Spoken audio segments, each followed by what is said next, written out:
juntassa oli köydessä, veti poikia meitä 6. Sattuipa sitten juntalle töihin junttaaja ihan uusi.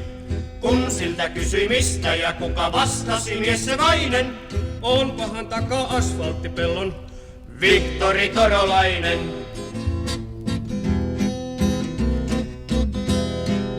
Toiset kun otti kaljaa ja muuta, Vihtori tuumi ettehän vissiin halveksi, vaikka ryyppäänkin vippivettä.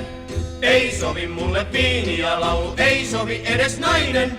Junttaushommiin tarmonsa uhraa Vihtori Torolainen.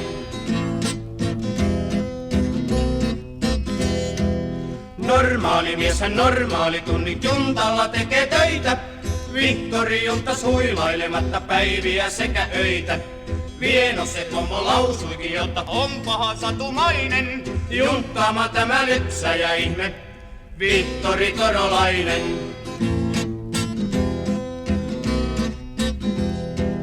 Selvisi kohta hirmuinen kiire Vihtorin junttailulle.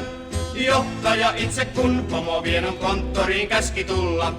Näin sanoi se kunkaan Vieno on lyhyt onnimainen. Mestari tässä juntassa nyt on tohtori Viron. Anteeksi. Vihtori Torolainen.